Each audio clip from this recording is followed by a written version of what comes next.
Hello guys, welcome back again. You're a superhero.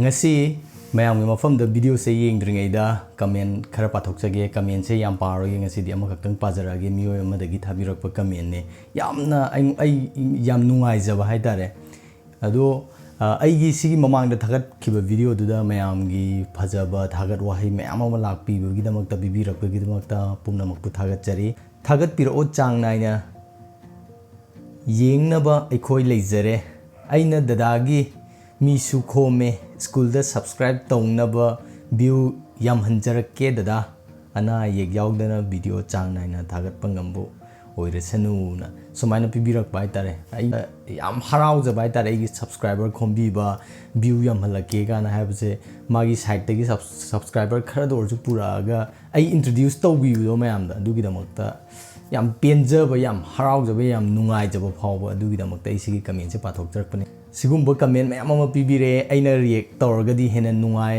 mapung phane na haibana chingba ado mayam na matam khudimukta support tawbiu mayam gi support yaudana video ke ka thagat pa kem tangam banate haibase thamjari ado ngasi gi video sidi henthoi bi wahengbamna khanbirakpane ado mana harakpase aina haibuna sungtaw tawrakte sahi ama helena habirakune kuire man munai reise dubudi ado sahi je numit kya ni na sao no phagi tawne ado mana khalai video se kuidi kuire Pabung DJ do amta tawra o haiba haimandana ikai re na hentoi bi na habirakpane hentoi bi waro bi be ade video mayam ama mathang lei hibagi aina nunti gi thagat pa sungam dabani na matam je kitang changre ado ngasidi hentoi bi gi video se punna yengminarse ngasi gi video sidi atanga punna yengmina duine kamai tawge habado punna yengminarsi ahan bane aisu mi atopa yauraga react tawje ahan bane duga magi su video number je sijina ahan bane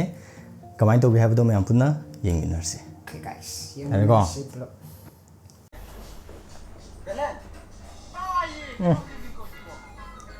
anok sin nangbu ma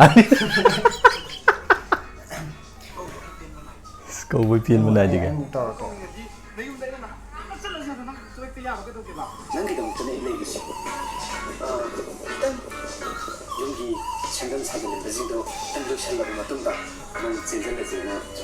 nang tupi ju padi nang yam andro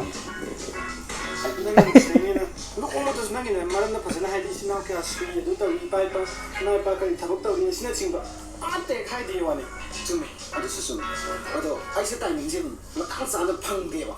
Aduh di yungi kami mau komian ni, ada kita mau komian ni, kopi mau komian ni. nang di tahu belum dah. Nang lagi dress sana sih dengan siap. Husband material ni. Kita yang kita buat kesenangan suruh lagi juga. Kita boleh suruh je na. Kau suruh sange. Nang lagi dress sana suruh je dah. Yang kita tak tahu pun yang rumah ni lagi. Ini macam sana lagi kemana tu? Nanti nunggu lagi lah ni kau. Belen, ayu kesana. Itanda pukser gazu, itanda pu habagi, nungai ba masenta pamte. Imazu ngalingai de kaina kre. Aduna ipaga itong lay. Belen ju faze drama sa. Sisto na makhung du ju. Ya ni yasin ni ba kana khande.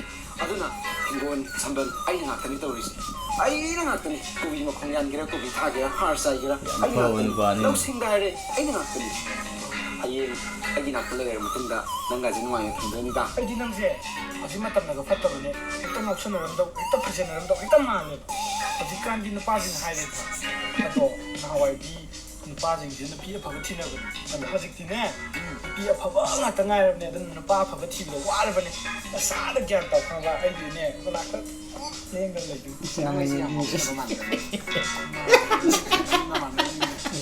Naman na smart tawre na kawai tawni. Aigine, tasena option na di habse. Nang aigi yum dala kana kangen. Yes. Baba na su ibong mau pusalo na haile ba ni ngona. Na kana ba tangai ba ni nang na. Ado. Hande nang na huyum da kan kan la kun habse khalu ba mamme. Nang ga ta khong ga ini jang se mo do. Yam ba me. Hande dai ji. Nang na ta ga hona da kal ga thoi ngang ga phab do. Tu sai na pam ni sa sa do ba. Nang sinay na de siyata na. Sa.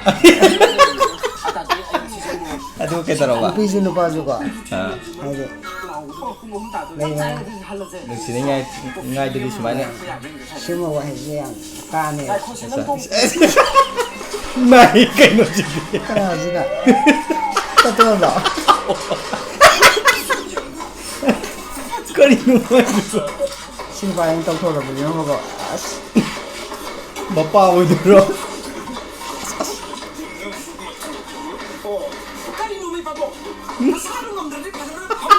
ꯃꯁꯥ ꯉꯝꯗꯕ ꯁꯥꯏ ꯃꯥꯅꯦ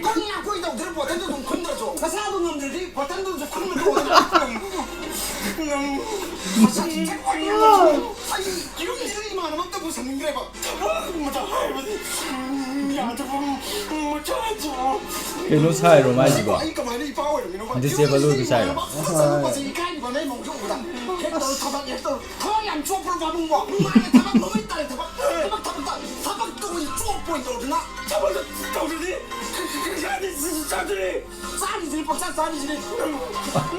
masa ji ga mapa ji yam kin na dro furit mazu ji di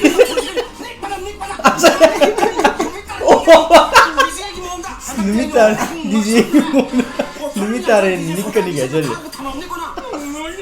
Surat se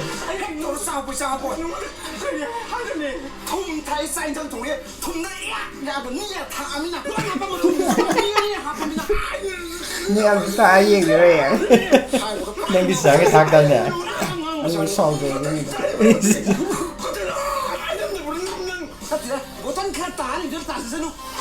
masak ini kata ni ini yang ini oh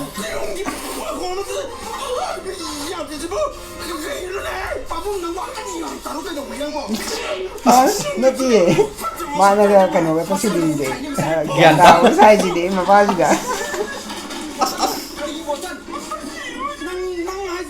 nangga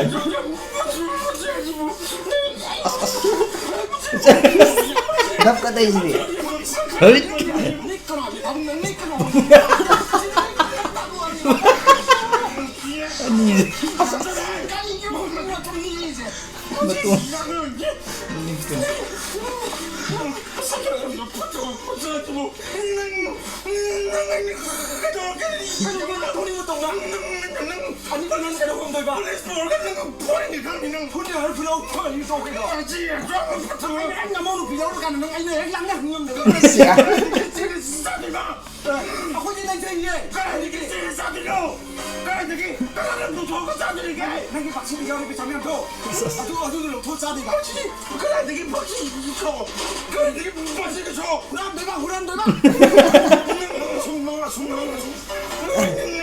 sana baik ngau sana oh juga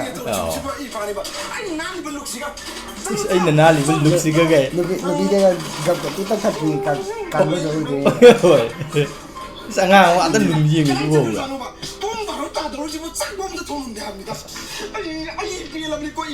nupi da na nei ba sa ba dum da na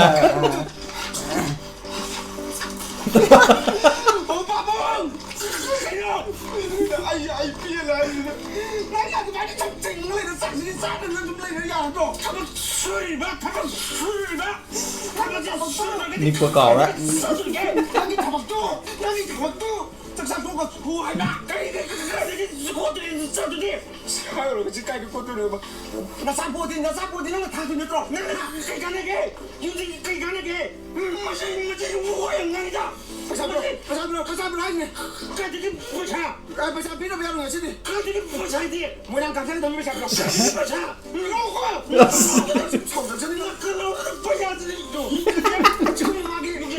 nakano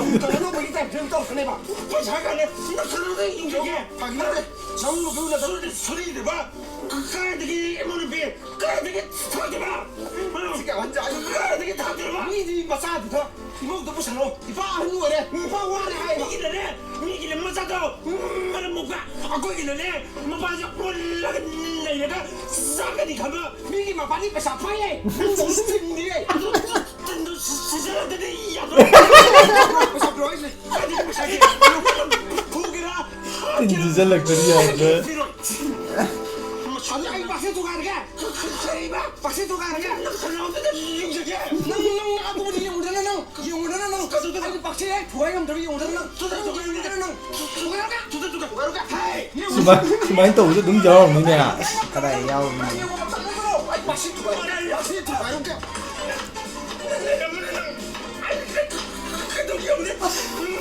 đấy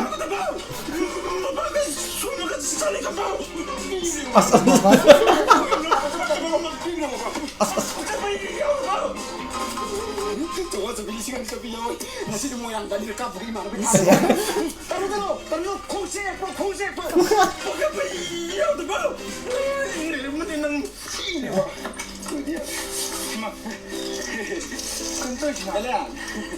Belen này rồi. 박신해. 이마. 근데 까나 라우리 봐. 저는 라프는데 I'm for it. Nâng rồi sumay to bro. mà đi tàu đi đây đây này Nhưng đây đâu đây nè. không ai được sống ăn được cái xe ao đây được sống ăn được Rồi mà đây là con ý cả. 아니 나한테 해도 아니 녹슨데 아니 용기 안 칸데 용기 이마에 빠기 타고 뭐 되게 안 빵이나 이마 들리게 뭐 봐도 별시 소문이 나지 친구들이네 자신 보고는 돼봐 아니 로이마 띵빵에 사실 반이 이거는 뭔가 너네 봐 근데 소원하는 거 소원대다 호바디 안 놓아야 됩니다 이나 원래 상으로 싫어 졌어 맞다 그리고 몇 번 왔어 그리고 그 필요는 거 보드는 거 아직까지 필요는 없이 아들이 나나 이거 잡아내 너 아니 너 자기 집에 그러는 무슨 짓을 가만 있던데도 빨리네 너가 창을 내는 거 너. 집에 가면 이제 거기 가보기 좀 그런 거. 거기 가보기 그래.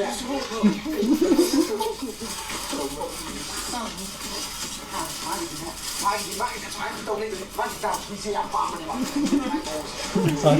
어머. 라이브. 나만 비네. 그럼 뭐 그럼 뭐. 나만 비네. 어제부터 보자고.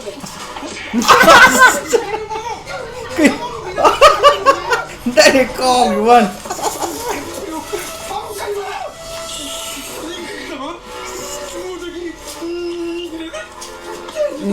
phải ghê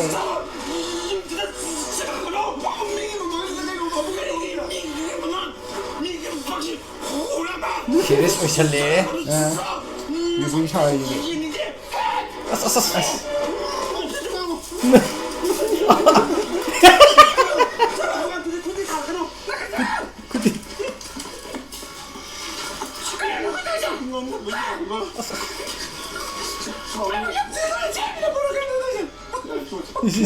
Pabung DJ.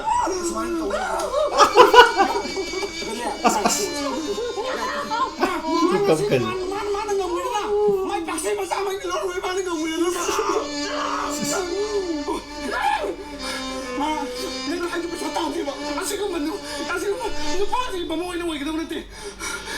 아시가 나 빠야 나 빠야 나 손만 해. 사와야 벌면 뭐. 나 우리 안 벌면 뭐. 나는 그냥 차 보이는 애 하는 거. 나는 아주 많이 그 고생하지도 못해. 고생이네. 나는 복사해서 아이 못 봐. 마기 bây giờ lâu rồi như vậy mà nói gì tôi chứ mà anh mà yêu anh mới sát tàn rồi mà đâu như vậy đi ra đây đúng rồi anh mới sát tàn như vậy rồi giờ đây à chỉ có biết cháy tầm mấy mà nát tên này bên này không được anh cứ sang phải gì không biết cái này gì Cái gì không được đâu. 신년에 Pabung DJ 이제 anh 내비 này tôm sạch sẽ bị 아마 그랬던 안 돼. 영인 믿어라. 냉자. 냉자. 이게 사람들이 알기 라우. 이게 신 아들이 말을 까야게 하는 파우드 냐이래 봐. 그렇죠. 아들이 핵심이래 봐. 이거 모르면 안 돼. 라우에는 반대니. 아들이 나부 뭐부 아니 뭐 되냐. 오 이더니 나 수분은 뭐다 갈로. 나 통모디 생원이 싸르싸르. 이 사대함도 다비로야. 아이들이 사대. 아고 가봉기 아치 아니빵 맛이 되지. 맛을 때서네. 넌 낙들이지. 누가? 이거 알지? 용단의 이말 빠기 맛도 복잡이 그때 그게구나 용기 가만히 막내 아니 로냐 떠오리 봐 아니나 가가 봐 아니 로냐 떠오리 봐 시작이 누아니 나 또 아무 토네 이거 너도 đây con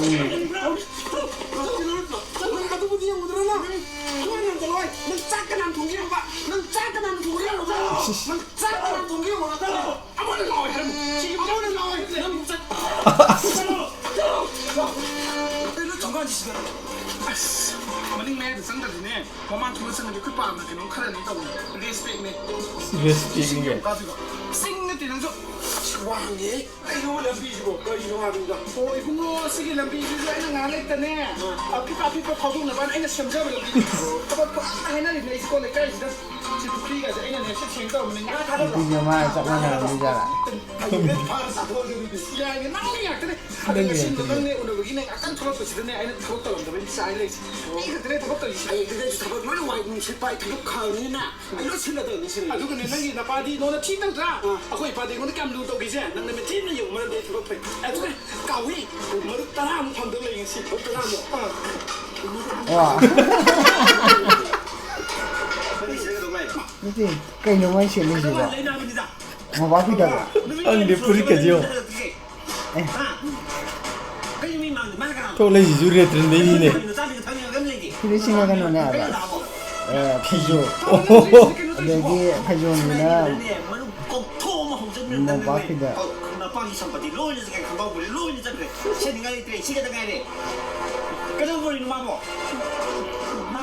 가네 용지다 레이지는 거. 사이사는 야, 나가. 야는 봐. 야는 봐. 용지다 버리면이네. 너 시행이시니. 난들 제발 거저 통게. Aya. Nine taro me je video je. Adi nupi ju paisa pai paisa ga. Paisa pai paisa ba. Adagi gap to go tare. Ah. Pa ju nupi ju gap to go. Engkande. Na sungma thengnaro. Thengnadrida. Ai ju tawdrida du. Koi di original ngakne natra. Gap tongna da bi sing sing han da bi. Hai dong na bi ne. Yadraga. Yadre. Yadraga nugum le ni yadraga nam sasara. Hujupudi. Noi jakre. Jakre. Okay. Video zira nungai ntra. Yeah. Adi. Moi video anama nungai bani. Yeng madum nungai. Noi taton hoi nagi lion tembi ada. Tin bi ya ko ma ne. Tembi. Tin bi ya ba. Oh tembi. Kaw. Ma. Hauski tin bi waram ne hauski do. Sachin Kar. Adeg. Moi ge video ade Now amana. shoot pa nungai bani. Dagi am hauski ma ne kari. Mga 15. Mga. Wari du nungai mo je. Adi nokning ba mayam ma yaw ba se. Nokning ba jawi adagi knowledge so dum. Ado sida keno wa. Nungai sida nungai tabam hai ga di koi gi mapa koi gi keno tor ga disable wa dur macha duna gyan ta sandab do. Adu knowledge style. Pi ne mapa na Bokta am bibi ba ta ko. Wa na le ga masana nungai thokpa khotpa adu do tawtar di phatina. Adi mapa do kanu tawtar so macha do mating kitang pambi de yam thinu nungai le. Moi ni khak le ni nungai le bi ya ba po ne. Or masan gyan ta do wa. Gyan ta dredi adu mangani. Ayun sa man mapa sa man. Knowledge supi adagi pani so oi yai tatonoi kamu se. Adudi Pasal la jine. isalasi. Okay guys, mathang gi video da mu punna thengnar se ngasi gi di swale lo sinjari. Patang khoram am jida. Ayu pani oi ne. Bye guys.